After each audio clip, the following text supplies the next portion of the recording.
Good morning, everyone. I hope you are fine. Our lecture today deals with Chapter 1 of Wuthering Heights, a novel by Emily Bronte.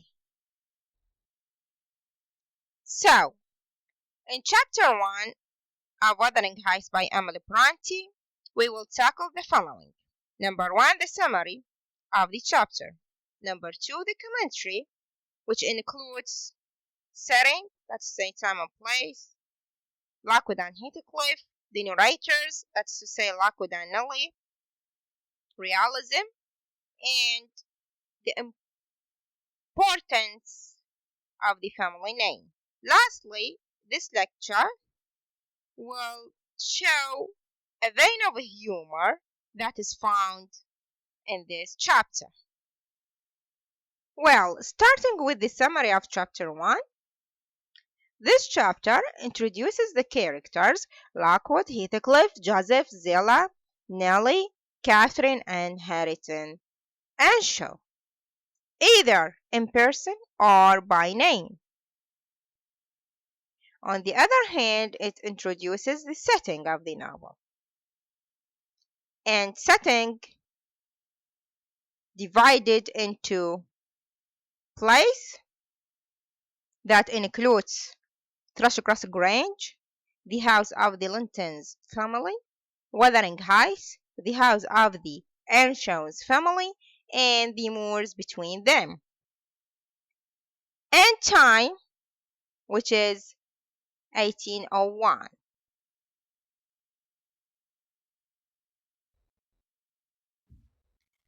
Okay, after introducing some of the characters and the whole setting of the novel in chapter 1, now we will summarize the chapter.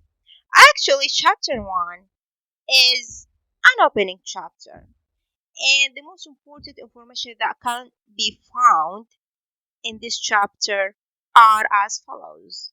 Number 1, Wuthering Heights opens with Mr. Lockwood, a new tenant at Thrushcross Grange, writing in his diary about his visit to his landlord, Mr. Heathcliff. From this we can extract some important information. We have two characters, Mr. Lockwood, Mr. Heathcliff. We have place, Thrushcross Grange. And also we have the information about Mr. Lockwood's diary. From this information, we will know something about Mr. Lockwood. As he is writing about Heathcliff in his diary, we can gaze that the story is told to us by him. So, he is a narrator.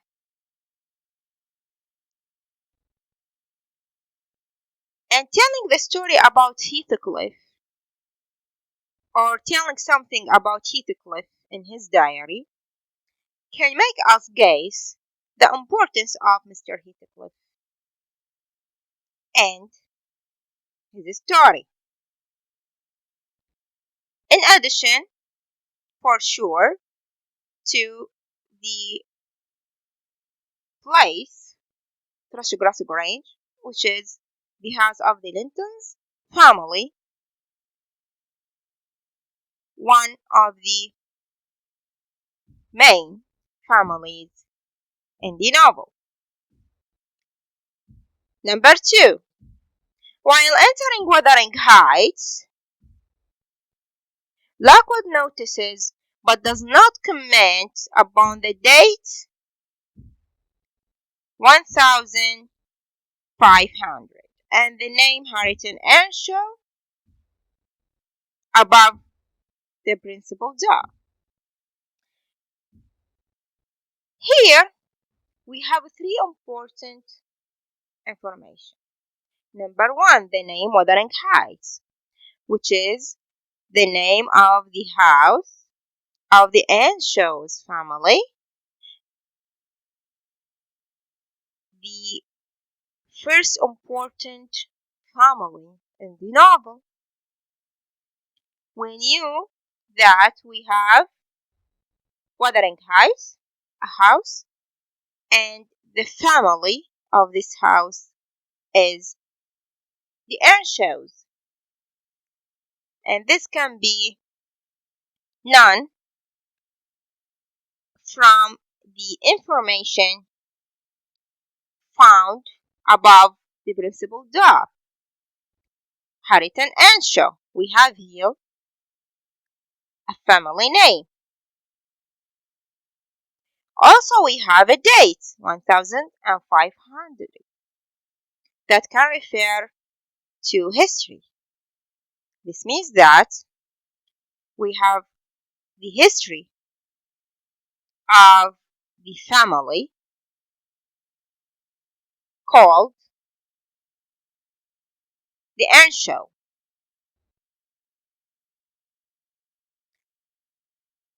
Another important information here is about the name of the house Wuthering Heights. Actually, Wuthering being a local adjective used to describe the fierce and wild winds that blow during storms on the moors. So, the name Wuthering Heights came from the weather and its fierce and wild nature in this place. Number 3. Lockwood, an unwelcome guest, soon meets Joseph, a servant, and a pack of dogs that have overrun the farmhouse. From this, we can know 3 information. We can know that Lockwood is actually an unwelcome guest at Wuthering Heights. We can know about Joseph, one of the characters, who is a servant at Wuthering Heights. We can know about a pack of dogs at Wuthering Heights. And this information is important because the writer used it in order to add a sense of humor in the novel or in this chapter. Lastly, number 4, although he receives no encouragement from his host, Lockwood decides to make a return visit. The last information here is so important in chapter 1. Being an unwelcome guest at Wuthering Heights, Lockwood,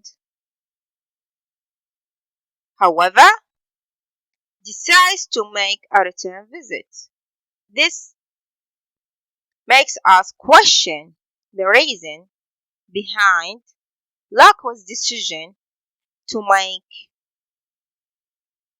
the return visit. Now, I will move on to commentary.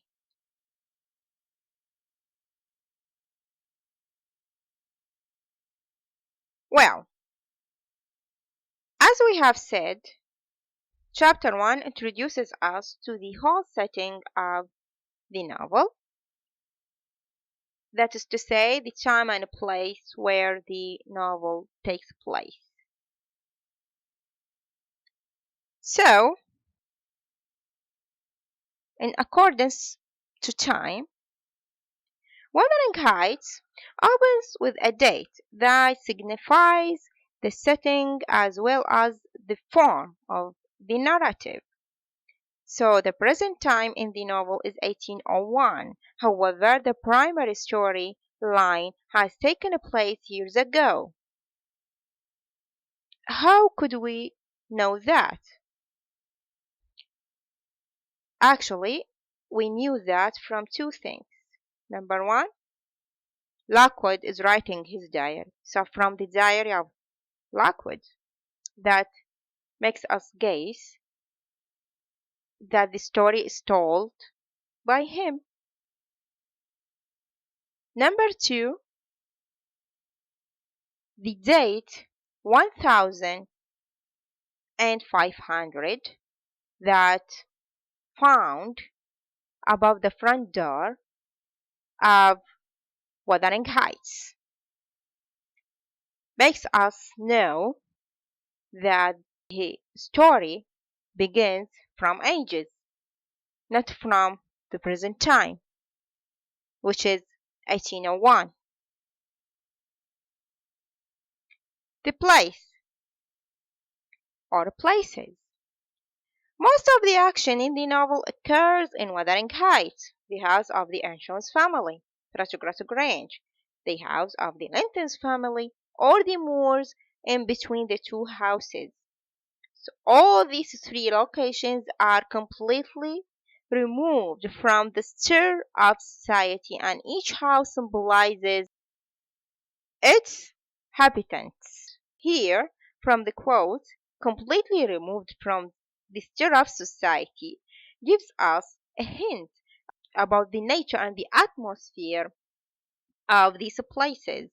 Also, we can guess the nature of the inhabitants, that is the nature of people living in these places. So, what is the nature of the people living in Wuthering Heights and Thrushgrass Grange?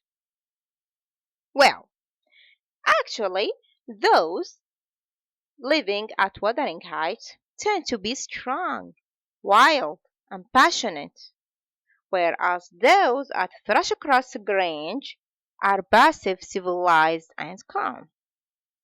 So people living at Wuthering Heights reflects the wilderness of nature, while people living at Thrushgrass Grange reflects civilization. However, Heathcliff, our hero, is the personification of Wuthering Heights, so he is a reflection of wilderness. Now, what is worth mentioning in chapter 1 is the relationship between Lockwood and Heathcliff. Actually, readers in chapter 1 are introduced to Lockwood, an unreliable narrator who tries to make sense of his surroundings and his landlord. In doing so, his impressions provide readers with the first glimpse of Heathcliff, the main character. Also, Lockwood's perceptions are simultaneously significant for the reader while being wholly inaccurate for himself as a character. That is to say, we will know about Heathcliff from Lockwood's impressions and perceptions that could be inaccurate. For example, he mentions twice that Heathcliff does not extend a hand to him, yet Lockwood still considers Heathcliff a gentleman. This example tells us that Lockwood is actually attracted to Heathcliff. He sees him as a gentleman, although Heathcliff was rude with him. Lockwood also notices that grass grows up between the flags, and cattle are the only hedge cutters, but erroneously assumes that Heathcliff has a whole establishment of domestics. At the close of the chapter, However, Lockwood recognizes that Heathcliff has no desire to see him again, yet he plans to visit again nonetheless. So, the first chapter introduces us to the relationship between Lockwood and Heathcliff. It shows us Lockwood's impressions and perceptions towards Heathcliff, and also it shows us his attractiveness to Heathcliff. Moreover, after his encounter with Heathcliff, Lockwood draws comparisons between Heathcliff and himself. And the line, "I have gained the reputation of deliberate heartlessness," foreshadows the telling of past heartless actions by Heathcliff. So here, Lockwood compares his heartlessness to the heartless actions of Heathcliff in the past.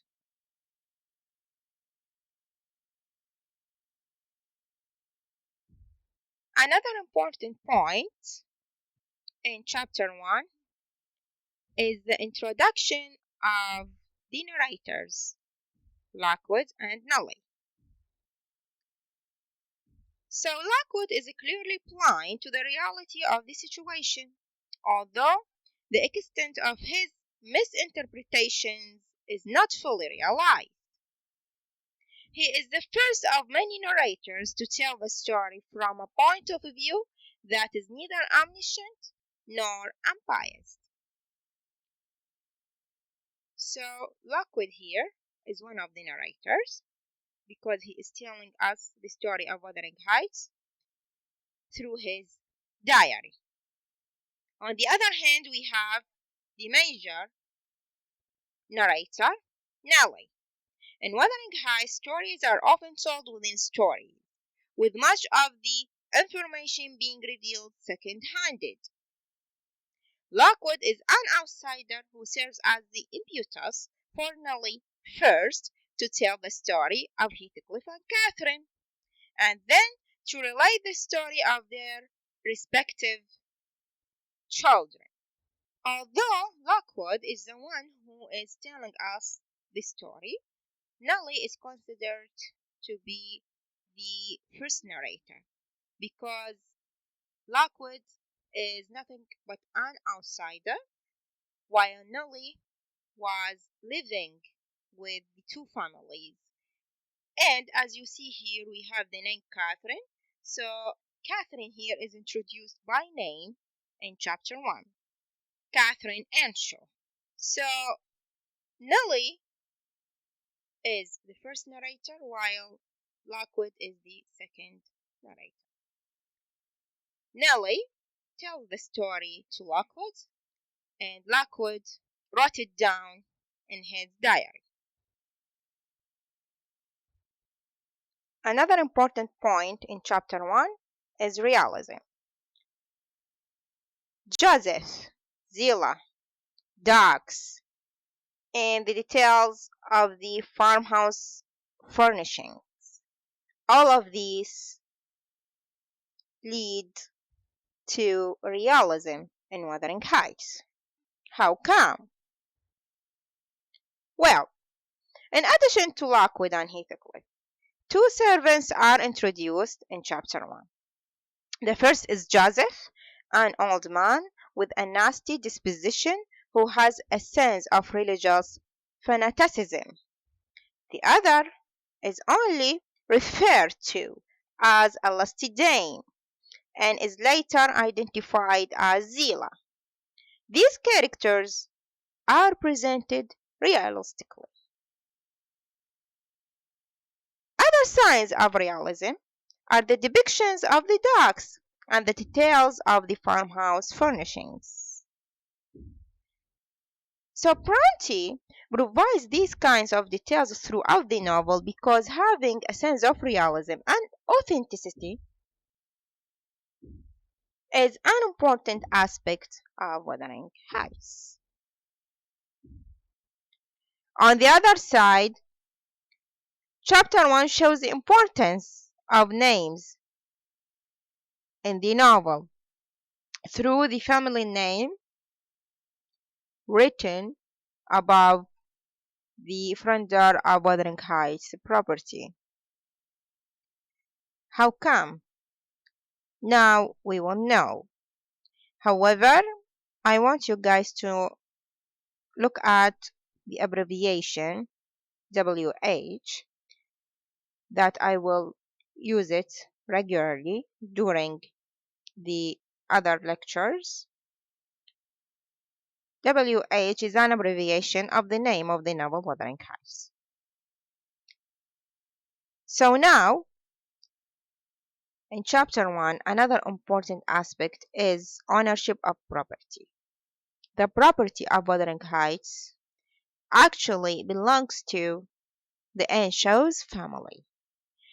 And this what had been written above the front door of the house.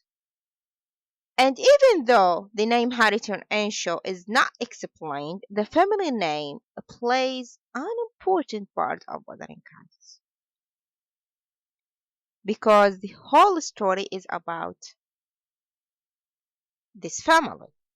And because the opening chapter raises more questions than it answers, it serves as a hook to capture the attention of readers and encourage them to continue reading. Actually, the first chapter is used in order to excite the reader, is used in order to raise the curiosity of the reader by providing incomplete information about the family name Harrington Earnshaw. So we do not have any explanation or any details about this name, the family name. So Prunty uses this technique in order to attract the reader, to evoke his or her curiosity in order to continue reading. Lastly, what is worth noticing in the novel is the fact that, in spite of the gloomy atmosphere of the property Wuthering Heights and its surroundings, especially in the first part of the novel, we can find a sense of humor too.